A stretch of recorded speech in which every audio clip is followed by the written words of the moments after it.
Jadi datang ke masjid dapat rahmat, pulang dari masjid dapat rezeki.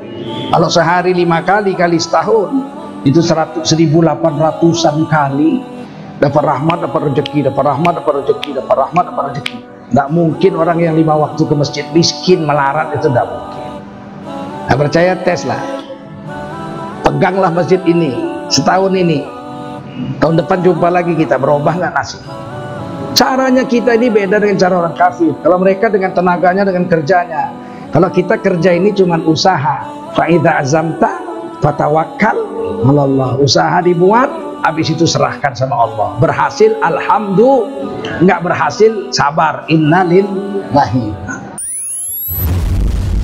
Lahu faqad faza fawzan 'azima.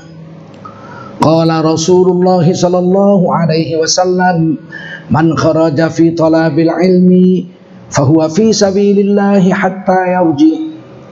Baginda Rasul bersabda, siapa keluar untuk mendapatkan ilmu, orang itu adalah orang yang berjihad fi sabilillah sampai dia kembali ke rumahnya. Mudah-mudahan kita semua mendapatkan pahala jihad dari Allah Subhanahu wa taala. Amin. Shadaqallahul azim wa shadaqa rasuluhun nabiyul karim wa nahnu ala dzalika minasy syahidin wasyakirin walhamdulillahi rabbil alamin. Para ulama, tuan-tuan guru yang dimuliakan Allah SWT, Bapak Ketua BKM Masjid Ar-Raudhah Helvetia yang dimuliakan Allah SWT beserta seluruh jajaran, wajiblah kita bersyukur pada Allah SWT. Salawat dan salam kita sampaikan untuk baginda Rasulullah Sallallahu Alaihi Wasallam. Pada saya diminta cerita masjid.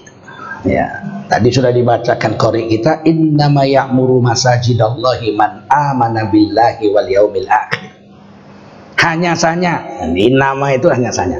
Selain ini enggak. Nah, gitu dia. Innama itu maksudnya yang ini aja, selain ini enggak masuk. Itu artinya innama. Hanya saja bahasa Melayunya itu. Qori kita sing ora melu rene ora itu bagian. Gitu arti innama itu. Ngerti? Innama ya'muru masajidallahi man amana billahi wal yaumil akhir. Hanya saja guri kita sing lain ora melu. Wong-wong sing ngramekno masjid, makmurake masjid, orang-orang yang memakmurkan masjid. Masjid-masjid Allah. Dialah orang yang beriman kepada Allah dan beriman kepada hari akhirat. Kalau ditanya, makanya PKI mana ke masjid kecuali mau kampanye. Ini dapat saya baru ke masjid pakai kerudung. Begitu sudah menang, jangan jadi Arab. Waktu kampanye pakai kerudung. Loh, Bu, Ibu kemarin pakai kerudung waktu kampanye. Bukannya kerudung ini ke Arab-Araban? Oh enggak, kalau saya ke pemilu-pemiluan. Uang licik, Quran jelas-jelas bilang, yang betul yakin sama Allah dan hari kiamat itu orang yang memakmurkan masjid. Dan Nabi mengatakan begitu, sama mirip. Nabi kan ikut Quran. Kalau kamu lihat orang 5 waktu bolak-balik masjid, yakinlah kamu dia itu orang yang betul beriman kepada Allah SWT. Nggak usah ragu-ragu lagi. Berat kok 5 waktu ke masjid itu berat. Nggak semua bisa. 1000 orang di kampung ini 100 belum tentu bisa 5 waktu ke masjid itu. Munafik ke masjid? Iya, zaman Nabi munafik ke masjid. Zaman Nabi munafik ke masjid. Mereka tuh sholatnya zuhur, asar, maghrib ke masjid orang munafik. Subuh isya nggak datang, alah gelap kok katanya, nggak kelihatan sama Nabi. Karena zaman Nabi nggak ada lampu. Masjid Nabawi itu 7 tahun nggak ada lampunya, gelap. Kalau subuh mereka nggak datang, alah nggak kelihatan Nabi kok. Zuhur, asar, maghrib datang dia, isya nggak datang. Kenapa? Nggak kelihatan Nabi. Barulah setelah 7 tahun masjid itu ada yang nyumbang lampu. Seorang perempuan nyumbang lampu. Jadi orang munafik itu ikut sholat berjemaah. Cuma ditulis di Quran, wa idza qamu ila sholati qamu kusala. Mereka orang munafik ikut sholat berjemaah, tapi berjemaahnya malas-malasan. Munafik berjemaah. Sekarang ustadz nggak berjemaah. Ustadz nggak berjemaah sekarang. Munafik zaman Nabi berjemaah, walaupun cuma 3 waktu. Sekarang ustadz nggak berjemaah. Ngajar di masjid ustadznya. Qala Rasulullah sallallahu alaihi wasallam, baca hadis. Sholatul rajul ma'al jamaah. Sholat laki-laki berjemaah. Afdalu min sholatil fadh. Lebih afdal, lebih utama daripada sholat sendiri. Fi baitihi au fi suqihi. Di rumah daripada di rumahnya atau di warung-warungnya, di warungnya. Bisa ba'ina wa isrina darajah. Dengan 27 derajat lebih baik. Wow. Baca hadis riwayat Bukhari Muslim. Riwayat Muslim. Udah pulang, besok nggak ke masjid lagi dia. Muridnya nanya, Pak Kiai, nggak masjid? Loh, kenapa rupanya? Kan katanya ke masjid 27 derajat lebih baik. Nah, iya itu hadis sahih. Nah, kenapa Ustadz nggak ke masjid? Oh, biar kau tahu ya, saya ini mengimami anak istri saya di rumah. Kalau saya ke masjid, siapa yang mengimami anak istri saya? Kayak dia aja yang punya istri. Kita juga punya istri, bos, betul nggak? Coba kalau ucapan Ustadz itu kita pegang. Ya. Bapak masjid? Enggak. Kenapa? Saya punya istri. Apa? Oh, istri saya 2. Apa? Oh, saya punya istri. Semua orang punya istri, mengimami istrinya di rumah. Siapa yang ke masjid? Bujang-bujang lapuk lah. Sama janda-janda tua, ya kan? Ini gila, ini gila. Gila ini. Tapi kita kan gak kerasa sama kita selama ini. Kalau kasih tahu marah dia. Dia ustadz, dimusuhinya kita, dibilangnya kita aliran sesat. Nah, coba, dulu waktu saya masih muda ke masjid saya 5 waktu. Ditanya sama ustadznya, saudara aliran apa katanya? Aliran. Ngaji begini, ustadznya nanya, saudara aliran apa? Saya bilang aliran cuma 2 Pak. Ah, aliran apa itu? Aliran PDAM Tirta Nadi sama aliran listrik PLN. Orang ke masjid kok ditanya aliran apa? Tengok rusaknya agama hari ini, Pak. Terasa kalian nggak rusak agama hari ini? Terasa nggak?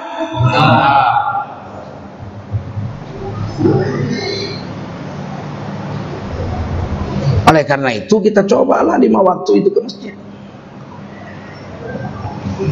agar berubah nasib kita. Nabi mengajari dalam hadis sahih, masuk masjid langkahkan kaki kanan, baca doa.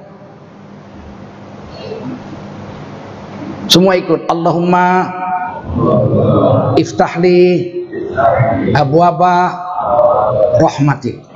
Ya Allah, bukakanlah olehmu untukku pintu-pintu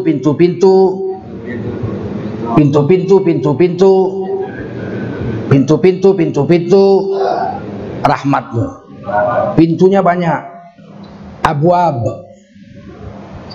Kalau satu pintu bab. Abwab, banyak pintu.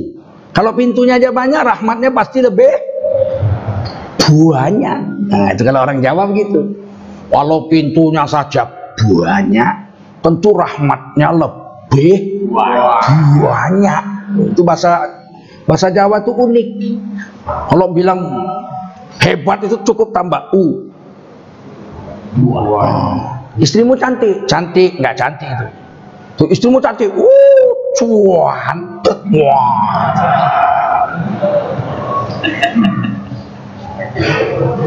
paham? Duitmu banyak, duit saya orang sugih, duit saya banyak. Berarti banyak. Kalau duit saya banyak, nggak banyak itu. Banyak. Maka orang Jawa tuh kalau udah marah nggak goblok, itu belum marah. Tapi kalau udah cuap, marah itu. Kalau pintu rahmat di masjid ini banyak, pasti rahmatnya lebih banyak. Apakah rahmat? Rahmat itu kasih sayang Allah. Kasih sayang Allah. Orang masuk masjid dibuka pintu kasih sayang. Mancur kasih sayang kepada orang yang ke masjid. Begitu kita masuk ke masjid, kita sholat tahiyatul masjid 2 rakaat, kemudian kita duduk menunggu sholat wajib, menunggu azan. Turun malaikat dari langit khusus untuk kita. Kan hebat itu. Malaikat itu berdoa, Allahumma arhamhu, ya Allah kasihanilah orang ini, beri rahmat. Allahumma sholli alaih, beri barokah. Allahumma arhamhu, Allahumma sholli alaih. Allahumma arhamhu, Allahumma sholli alaih. Senantiasalah malaikat itu mendoakannya selama dia duduk menunggu azan dan sholat fardu ditegakkan di masjid itu, nggak putus-putus. Dan dia dihitung terus menerus bersolat selama dia menunggu azan dan tidak berhadas, artinya wudhunya nggak batal. Padahal dia duduk aja menunggu azan, dia terus dihitung terus-terusan bersolat di sisi Allah Subhanahu wa ta'ala. Itulah kasih sayang Allah itu. Kalau dia keluar dari rumah, man tawaddo'a bi ahsanil wudhu, siapa keluar dari rumahnya dengan wudhu yang sempurna, thumma kharaja ilal masjid, kemudian berjalan menuju masjid, bi kulli qadamin, setiap langkah kakinya dia dapat 3. Setiap langkah dapat 3. Yang pertama, kataba lahu hasanah, dituliskan 1 hasanah. Wal hasanatu bi asyri amsalihah, dalam hadis lain kata Nabi, 1 hasanah dibayar 10 pahala. Man jaa bil hasanati falahu asyru amsalihah, siapa melakukan 1 kebaikan 1 hasanah, Allah bayar 10 pahala. 1 langkah dapat 10 pahala. Dan diampuni 1 dosa, wa khuttalahu khati'ah, 1 dosa diampuni, khutta anhu khati'ah, 1 dosanya diampuni. Langkah 1 aja, wa rafa'a lahu darajatan, dan dia diangkat 1 derajat. Jadi 1 langkah itu dapat 3, dapat 1 hasanah 10 pahala, diampuni dosanya 1, dan dinaikkan derajatnya 1 di sisi Allah. Berapa langkah dari masjid kemari? Sampai masjid, Allah maftah li abwaaba rahmatik, dibuka pintu rahmat. Sholat tahiyatul masjid, turun malaikat mendoakan dia sampai azan. Selama dia duduk nunggu azan, dihitung terus menerusan bersolat di situ.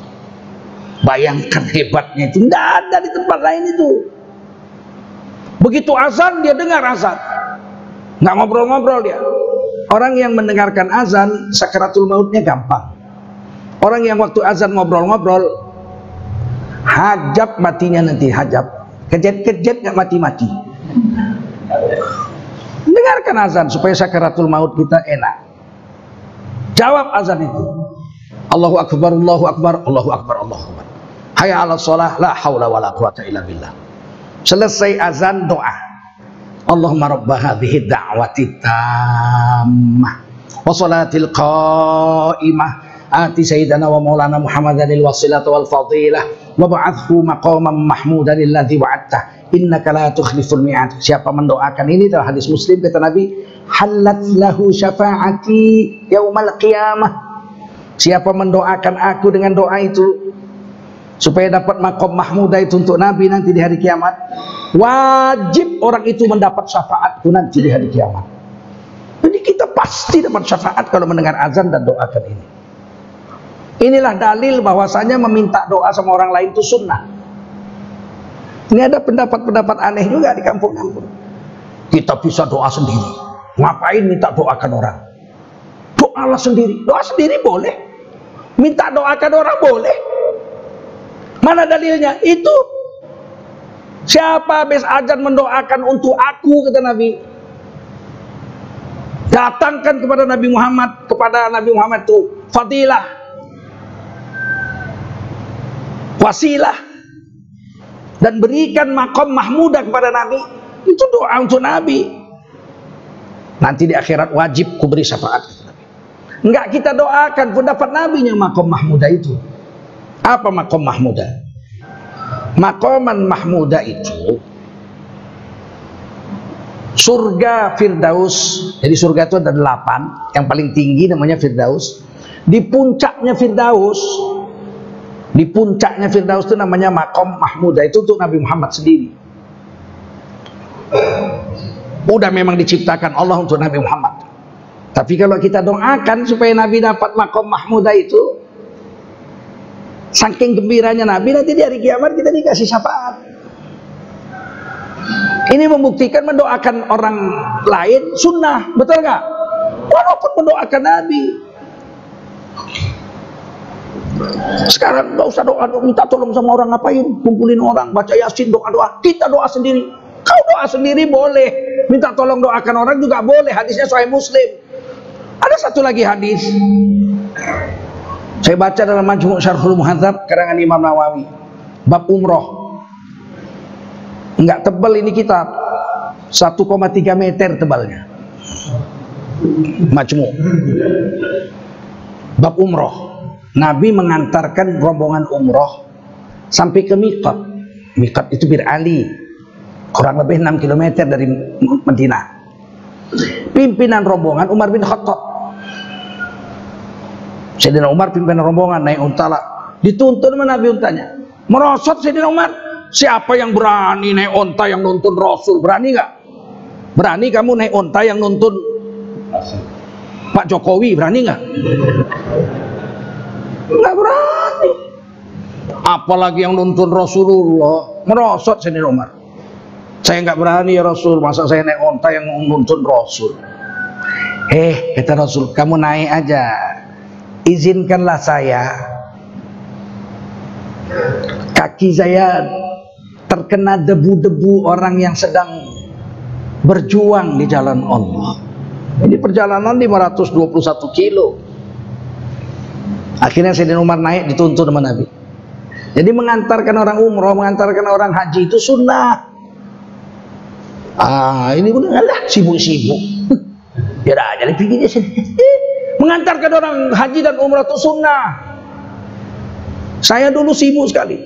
Asal orang mau naik haji, saya baca Qur'annya, ngangkat kopernya, sibuk sekali. Berharap saya, ya Allah, saya mau naik haji.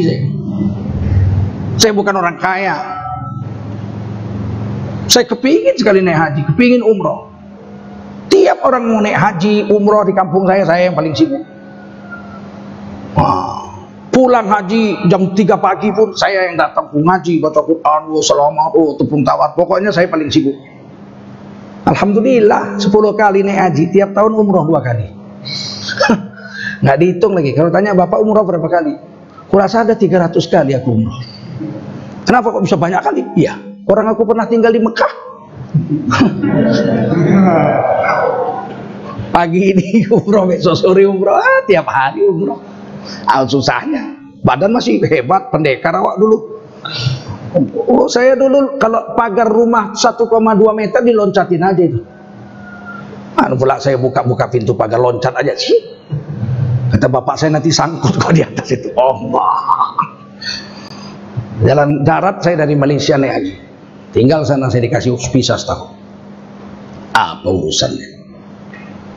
Sekarang kalau mau naik haji, mau umrah apa? Nggak susah. Dan belum pernah sekalipun saya pakai jatah negara, sekalipun belum pernah. 22 tahun pengurus MUI, 10 tahun jadi wakil sekjen. Ada jatah negara naik haji itu. Nggak pernah saya ambil. Demi Allah saya nggak pernah ambil. Jatah negara saya nggak pernah ambil. Untuk yang lain aja jatah negara. Ada yang baru jadi wakil sekjen sekali langsung pergi haji. Kau ambil aja, saya nggak usah. Belum pernah saya ambil 10 tahun jadi wakil sekjen.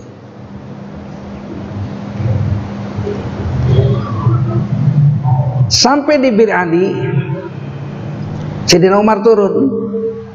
Ini mau berangkat, udah di Miqat kan, sudah niat nih. Dipeluk Nabi lah Sayyidina Umar. Kata Nabi, ya ukhayya, wahai adikku. Karena memang lebih muda lah dari Nabi. Tapi Sayyidina Umar itu mertua Rasul. Mertua Rasul Sayyidina Umar itu.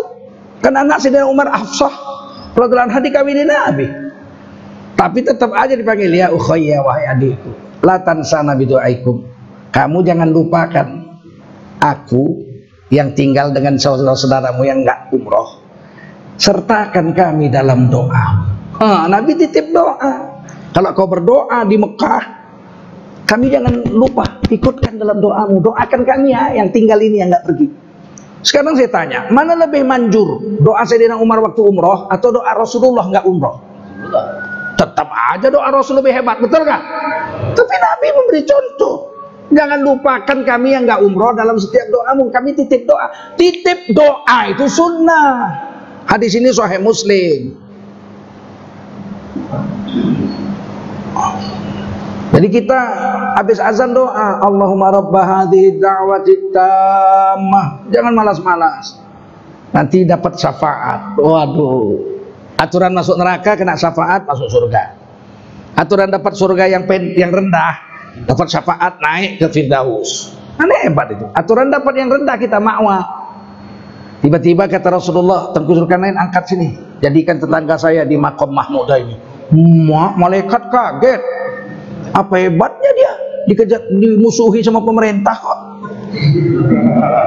Dibully tiap hari sama cebong-cebong. Apa hebatnya? Kata Rasulullah, dia tiap hari tidak pernah tinggal mendoakan saya. Dan saya sudah janji, siapa doa habis azan, saya beri syafaat kepadanya dengan kewajiban.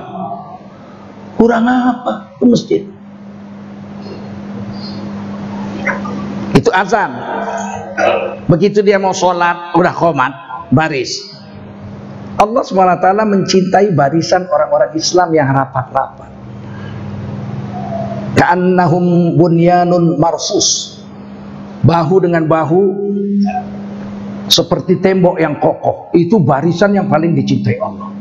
Barisan perang dengan barisan sholat. Makanya sholat jangan ngangkang. Kalau ngangkang, kakinya rapat, bahunya enggak. Kaki itu bukanya sebesar bahu aja, sehingga bahunya rapat. Nanti waktu dia duduk, pahanya rapat juga. Ini ada yang ngangkang sholat. Begitu duduk, renggang. Orang ukurannya kakinya ngengkang gitu. Ada yang aneh itu sholat, di kangkangnya kakinya, diinjeknya lagi kaki kita. Saya geser, dia geser lagi, nginjek lagi. Saya geser, diinjek lagi. Terakhir, gantian kau lah yang diinjak. Boleh main injak, tapi jangan aku yang diinjak, kau lah yang diinjak ya. Aneh-aneh ini sekarang orang sholat-sholat yang aneh-aneh. Begitu kita takbir, Allahu Akbar. Allah berfirman, fadhkurullaha yadhkurkum. Jika kau sebut Allah, Allah sebut kamu. Zakaro artinya sebut. Allahu Akbar, kita sebut nama Allah, Allah sebut nama kita. Kalau kita ingat Allah, ya Allah, dulu aku miskin, sekarang kau beri rezeki begini luas, punya anak, punya istri, soleh pula, solehah pula. Ya Allah, alhamdulillah. Ingat. Kalau kau ingat Allah, Allah ingat kepadamu. Kalau kau sebut nama Allah, Allah sebut namamu. Kita sebut Allahu Akbar, Allah sebut nama kita. Disebut Zulkarnain anak Rafiuddin anak Anisa, aku kata Allah. Maka ulama mengatakan, kalau kita disebut namanya oleh Allah, Allah akan sebut nama bapak ibu kita. Allah nggak sebut nama kita tok aja, nggak. Mesti sebut Zulkarnain anak Rafiuddin bin Rafiuddin anak Anisa, sebut. Nah, kata ulama kita, kalau Allah sebut nama bapak ibu kita, berhentilah siksa kubur kepada bapak ibu kita karena rahmat Allah. Andai kata bapak kita sedang disiksa di kubur, ibu kita sedang disiksa, berhenti. Apa kata malaikat? Anakmu sholat, disebut Allah namamu. Nanti kalau anakmu asar nggak sholat, kupukuli lagi kau. Tiba-tiba anaknya sholat asar, Allahu Akbar, aduh untung anakmu sholat, nanti maghrib kau ya. Jadi kalau anaknya sholat 5 waktu, aman bapak ibu kita dikubur.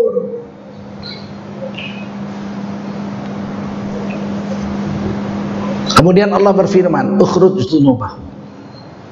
Ya malaikati ukhruj dzunubah. Wahai malaikat-malaikatku, wahai malaikatku, cabut dosa dari badannya itu. Aku nggak rela, kata Allah, disembah oleh orang yang bau busuk karena badannya penuh dengan dosa-dosa. Jadi dosa ini bau, Pak, busuk. Dalam hadis saya baca dalam kitab Ihya Imam Ghazali, satu orang berdusta, bohong-bohong, di dalam kantong saya ada 11.000 triliun, tinggal ngambil aja, tapi utang juga tiap hari. Begitu dia bohong sekali, keluarlah bau busuk dari mulutnya, malaikat lari 1 mil, 1,86 kilo, saking baunya. Dosa berdusta itu, apalagi dosa berzina, apalagi mabuk, mencuri, makan riba lebih parah. Makan riba dosanya kata hadis Muslim seperti berzina dengan ibu kandung. Simpanlah deposito kalian ke bank konvensional, bunganya itu kalian makan, dosanya sama dengan berzina dengan ibu kandung sendiri. Ya main-main. Ngeri. Makanya ketika kita takbir Allahu Akbar, kata Allah pada malaikat, cabut dosanya dari ubun-ubunnya, sehingga bersihlah orang yang sholat itu dari dosa-dosanya, karena dosanya dicabut sama malaikat, digenggam sama malaikat. Begitu kita selesai sholat, Assalamualaikum warahmatullah, Assalamualaikum warahmatullah, malaikat bertanya, ya Allah, orangnya udah siap sholat, kami kembalikankah dosa yang kami cabut tadi? Kata Allah, tak usah, buang dosanya, sudah kuampuni. Ini hadis Muslim. Inna salata ila salati kafarah lima bainahuma. Sesungguhnya solat yang satu menuju solat berikutnya mencuci bersih seluruh dosa antara dua solat itu. Subuh solat bersih semua dosa, habis subuh keluar lihat buntut perempuan, berdosa lagi. Sholat zuhur habis dosanya. Paham? Habis zuhur naik mobil mau pergi, lihat saudara sakit, disalib orang naik sepeda motor dari kiri, kampret, botok kodok. Dari rumahnya ke rumah kawannya itu setengah jam, 70 binatang keluar dari mulutnya. Begitu dia sholat asar, habis semua dosanya. Sehingga seperti orang yang sholat 5 waktu, seperti orang yang mandi 5 kali sehari di sebuah sungai yang airnya jernih dan dalam, tenang airnya, di depan pintu rumahnya. Adakah daki yang masih lengket di badannya? Ada nggak? Nggak ada. Begitulah orang sholat 5 waktu. Selesai sholat dia istighfar, astagfirullah, astagfirullah, astagfirullah 3 kali.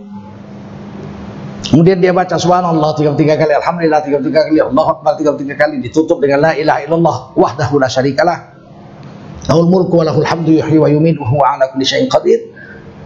Diampunkan Allah lah seluruh dosa-dosanya walau sebanyak buih di laut. Siapa yang bisa hitung buih di laut? Ada? Seandainya dosa kita sebanyak buih di laut, ampun semua. Jadi jangan siap sholat langsung cabut, Assalamualaikum, nggak balik lagi lehernya, Assalamualaikum warahmatullahi wabarakatuh, nggak balik begini, nggak mau.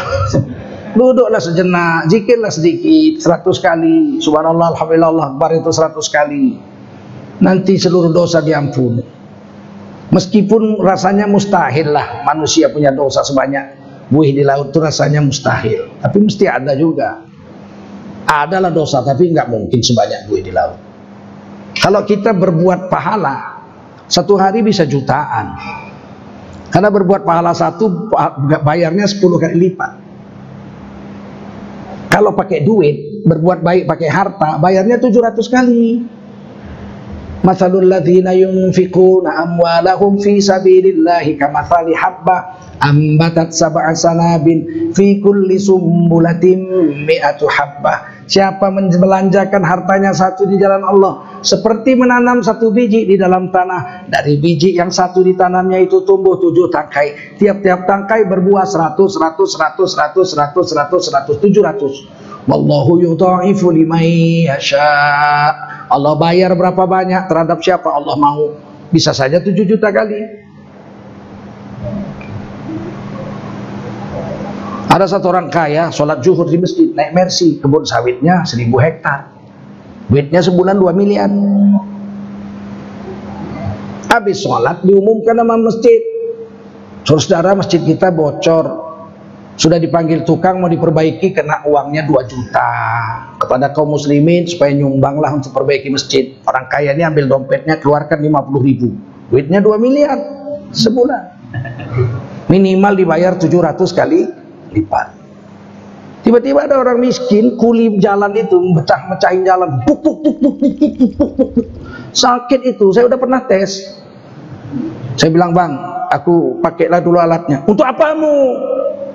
Bang, aku kepingin kali merasakannya. Karena ada yang nanya sama saya, kalau kerja berat begitu puasa apa enggak? Waktu itu saya masih muda sekali, belum kawin mungkin saya. Saya bilang, tunggulah, aku tes dulu. Udah kawin, saya udah kawin. Alat itu baru, biasanya kan main pacul gitu, mecahi jalan. Ini saya pinjam, marah-marah dia, sebentar aja bang, aku mau tes. Pegang nih, tekan ini, 5 menit, 2 minggu masih sakit dada. Gampang kerja. Orang yang membanting tulang cari nafkah dengan cara halal, itu manusia keramat, kata Nabi. Al-kasibu minal halali karimun ala Allah ta'ala. Orang yang cari nafkah dengan cara halal, susah payah banting tulang peras keringat, itu manusia keramat di sisi Allah. Oh, udah setengah mati begitu kerja, dimaki-maki bininya pula. Bininya itu melarat dunia akhirat itu.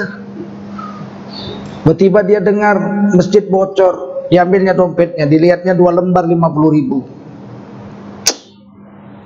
Kasih enggak ya? Ini satu masjid yang nyumbang cuma 1 orang kaya itu aja. Ini udah bocor, dikasihnya 50.000. Sama kan? Sama-sama 50.000, pahalanya sama nggak? Sama yang orang kaya tadi?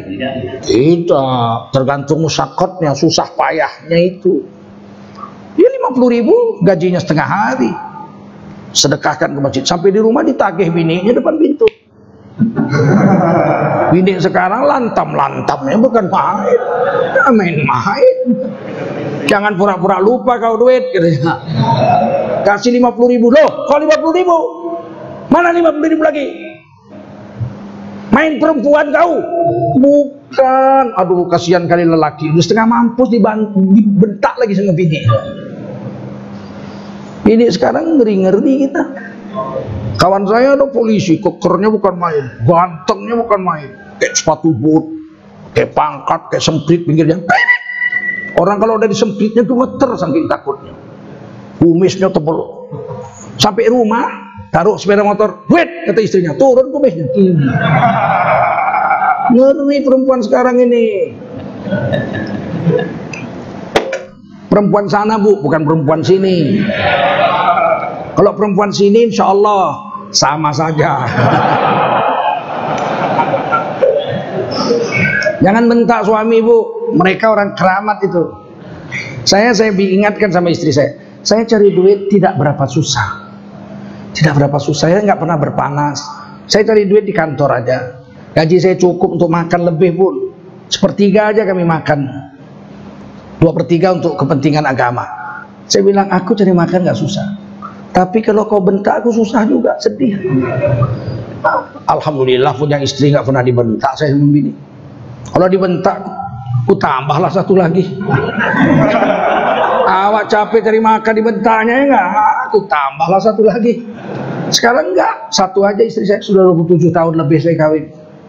Enggak mau saya. Ada yang minta kawin sama saya, ayolah bang kawin lagi. Ada, nggak lawan kau lah biniku.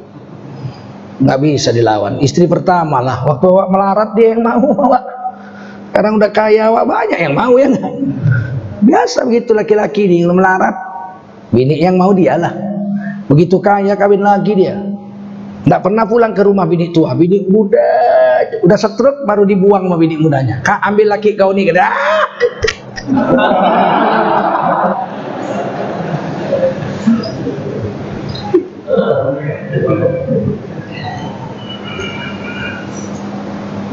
Kita selesai sholat zikir. Kalau berbuat baik pakai duit 700 kali lipat. Kalau kita sedekah 10 juta, itu bayarannya 7 miliar dari Allah. Main-main. 10 juta kali 700 Satu hari kita bisa nyumbang 7 miliar itu ya. 700 kali 10 juta, 7 miliar. Kita dapat pahala 7 miliar. Sedekah 10 juta. Paling sedikit. Bisa mengamalkan agama itu 7 miliar sehari. Baca Quran kita khatam. Berapa huruf? 1 huruf kali 10. Berapa juta huruf Quran kali 10? Berapa puluh juta pahala kita khatam Quran. Satu hari kita bisa mengamalkan pahala ratusan juta. Dan tak mungkin kita berbuat dosa satu hari ribuan kali, tak mungkin. Berzina sanggup 10 kali sehari. Minum kuku BTL pun nggak sanggup. Berbuat jahat nggak bisa 1000 kali sehari. Nabok orang 1000 kali bisa sehari. Pak, tangannya bengkak. Tapi mencuri 100 kali sehari bisa mencuri 100 kali. Kalau nggak ketangkep digebukin orang sekampung. Berbuat jahat nggak bisa banyak. Itu pun balasnya satu. Wa man jaa'a bis-sayyi'ati fala yujza illa mislaha wa hum la yuzlamun. Siapa berbuat satu dosa dibayar satu dosa. Allah nggak mau menganiaya hambanya. Berbuat satu pahala bayar 10. Kalau berbuat satu pahala pakai duit bayar 700 kali lipat. Kalau berbuat dosa satu dibayar 1. Nggak mungkin kita berjudi satu hari bisa 100 kali. Nggak mungkin.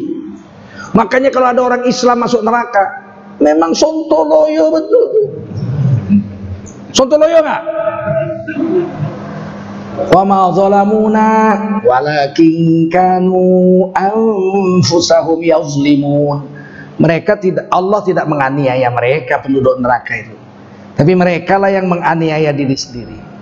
Mau berbuat satu kebaikan dibayar 10, dibayar 700, berbuat jahat dibayar 1. Giliran ditimbang amal 1000 dosanya, 1000 pahalanya. Berarti berbuat dosa 1000 kali, berbuat pahala cuma 100 kali. Memang sontoloyo lah ini. Betul?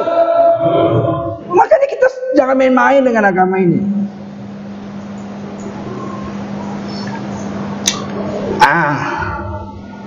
Doa. Ayo doai asma. Kapan doa pasti diterima? Hina insaraf salatil maktubah. Selesai sholat 5 waktu.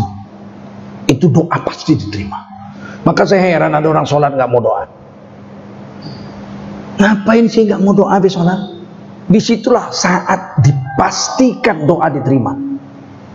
Ini hadis Hasan Sahih riwayat Tirmidzi.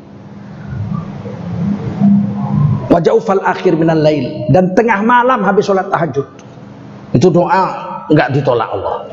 Habis sholat doa, kan sudah penuh Pak, sholat itu dari mulai awal sampai habis doa semua. Iya, tapi sholat itu doa untuk kita.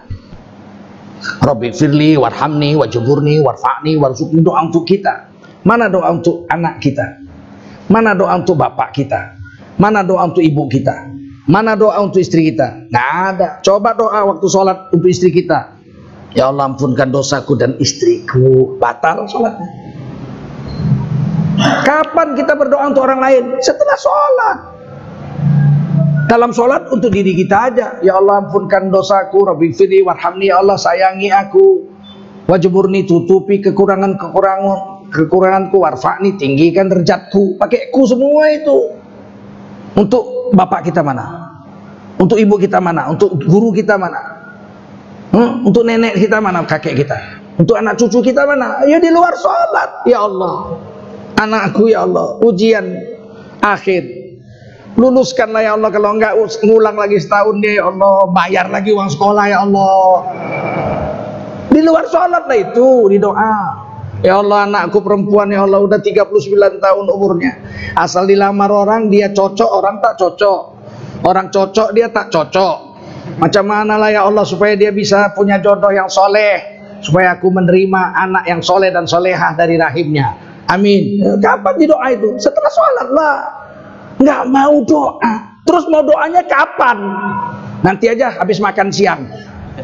Nggak ada jaminan doa habis makan siang diterima. Tapi kalau habis sholat 5 waktu doa pasti diterima. Kan rugi kali nggak mau doa. Begitu keluar masjid pulang lebih hebat lagi doanya. Allahumma inni, semua As'aluka min fadlik. Ya Allah, sesungguhnya aku minta rezeki darimu. Masuk masjid dapat rahmat, keluar masjid dapat rezeki. Fadlun artinya rezeki. Dari ayat surah Jumat, surah Al-Jumu'ah. Fa idza qudiyatis shalah, jika kamu telah selesai sholat Jumat berjemaah, fantashiru fil ard, bertebaranlah kamu di muka bumi, wabtaghu min fadlillah, carilah rezeki dari Tuhanmu, wadhkurullaha katsira, sambil cari rezeki zikir yang banyak, la'allakum tuflihun, pasti kamu akan sukses dunia akhirat. Ini janji Quran jadi hadis. Nggak percaya gimana? Pak Ustadz, apa? Aku udah capek kali berdoa Pak Ustadz. Capek katanya berdoa. Telah lelah aku berdoa, namun rezekiku tidak juga lancar, hidupku tetap susah. Bagaimana ini ya Ustadz? Kata Ustadz itu, udah dibagi sama Allah, tapi kau nggak datang. Nggak dapat kau. Kapan? Masjid. Itu rahmat Allah, barokah itu turunnya waktu sedang sholat berjemaah. Rahmat Allah turunnya di masjid, bukan di tanah lapang. Yang pertama dapat imamnya, itu nomor satu kena. Nomor dua, sop pertama belah kanan, baru sop kedua belah kiri, baru sop kedua sebelah kanan, baru sop kedua sebelah kiri, baru sop ketiga sampai sop paling belakang. Khairus sop lirijal awwaluha. Sop terbaik bagi laki-laki adalah yang di depan, karena duluan dapat rahmat. Wasyarruha akhiruha, yang paling belakang paling jelek, karena belakangan dapat rahmat. Tapi semua dapat. Sedangkan perempuan walin nisa'i khairus saf lin nisa'i akhiruha. Kalau untuk perempuan saf paling besar pahalanya paling belakang. Wasyarruha awwaluha, semakin ke depan makin kecil pahalanya. Maka perempuan kalau sholat, anak-anak yang di depan, nenek-nenek baru yang cantik-cantik. Kalau di Indonesia aneh, nenek belakang, yang cantik-cantik depan, dapat pahala lebih kecil. Nah, kalau kita di depan, laki-laki dapat pahala lebih cepat daripada yang di belakang, lebih besar yang depan daripada belakang. Pulang dari masjid, mereka menyebar ke rahmat di kampung itu, ke rumah-rumah, sehingga kata Rasulullah, kalau kau lihat masjid di satu kampung makmur, jemaahnya banyak, yakinlah kamu kampung itu kampung yang dirahmati Allah Subhanahu wa ta'ala. Tapi kalau kau lihat masjidnya bangkrut, sholat berjemaah cuma 11 orang, imam sama muadzin dijejer sebelah-sebelah, kau pindah aja cari kampung lain aja. Saya nggak rela, saya pindah ke Setiabudi Tanjung Sari itu tahun 96. Itu masjid saya itu jemaahnya 2 orang, imam sama muazin, yang digaji sama pengurus, yang makan gaji, yang lain nggak datang. Saya yang ketiga, Datuk Ahmad asisten saya yang keempat. Setiap hari saya ajak orang-orang kampung itu, kawan-kawan saya kecil semua, kowe kok nggak nang masjid? Pakai kue aja deh. Ya, aku kan sholat tapi nang omah, ngapain nang omah kowe? Ngomahmu ngarep omahmu ono masjid kok kowe sholat nang omah. Tapi aku, apa kowe? Tekor ini. Saya datangin satu-satu sampai masjid itu nggak muat. Sampai dibangun 1,8 miliar 2 tingkat. Beli tanahnya belakang, kanan kiri beli, supaya tambah besar masjidnya. Ada beberapa orang yang nekat nggak mau datang, 5 atau 7 orang nggak mau datang. Mereka bilang kami tidak mau datang, walaupun didatangi nggak mau. Saya dapat laporan, ini ada 5 orang atau 7 orang lagi nggak mau datang. Saya datangi, dekat maghrib saya datangi, dia lagi bikin pot bunga. Kamu Islam nggak? Islam lah. Kenapa kau disuruh ke masjid nggak mau? Kalau aku nggak mau kenapa? Nekat ini orang. Kuancam lah. Kau nggak mau ke masjid, nanti kalau kau mati, nggak ada yang menyolatkan kamu. Saya larang semua sekampung ini nyolatkan kamu. Sholat jenazah fardu kifayah kan? Pinter pula itu. Kalau saya nggak disolatkan, kau berdosa, kau ustadz kan? Loh, aku tahu fardu kifayah.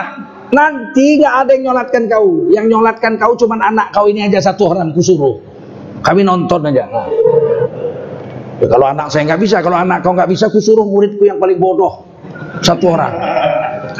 Terus dia bilang, jangan main ancam lah Pak. Kalau main ancam kenapa rupanya? Kata istrinya, ayolah bang ke masjid bang, ayolah bang ke masjid bang, ayolah bang. Ke masjid akhirnya, apa pula? Kalau masih sedikit yang ke masjid dibujuk-bujuk. Kalau udah banyak yang ke masjid, dia nggak mau ke masjid, diancam, betul. Ancam aja, kau mati gak kami sholatkan kau. Apa nggak jengkel kau? Diajak ke masjid nggak mau, diajak ke masjid nggak mau kau. Giliran mati dibawa ke masjid, kan jengkel aku. Ini siapa yang mati? Yang nggak mau ke masjid itu Pak. Sholatkan Pak, awak ustadz terpaksa juga. Siapa pula yang ikhlas? Orang bejat begitu, betul nggak?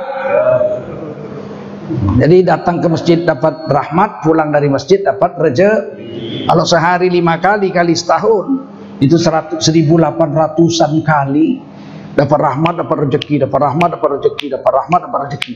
Nggak mungkin orang yang 5 waktu ke masjid miskin melarat, itu nggak mungkin. Nggak percaya, tes lah. Peganglah masjid ini setahun ini. Tahun depan jumpa lagi kita, berubah nggak nasib? Nggak mungkin. Orang ke masjid itu beriman sama Allah sama Rasul, dijamin surga diberi. Surga saja diberi. Orang yang 5 waktu ke masjid diberi surga. Apalagi cuman RSS. Rumah sangat sederhana sekali sehingga selonjor saja pun susah. Oke, yakin? Yakin? Karena Quran bilang la'allakum tuflihun, dia pasti sukses dunia akhirat. Quran yang bilang. Apa kita hari ini? Caranya kita ini beda dengan cara orang kafir. Kalau mereka dengan tenaganya, dengan kerjanya. Kalau kita kerja ini cuma usaha. Fa idza azamta fatawakkal 'alallah. Usaha dibuat, habis itu serahkan sama Allah. Berhasil alhamdulillah, enggak berhasil sabar, innalillahi. Selesai ngaji kita hari ini. Mudah-mudahan ada manfaat. Matahari pun sudah terbit. Habis.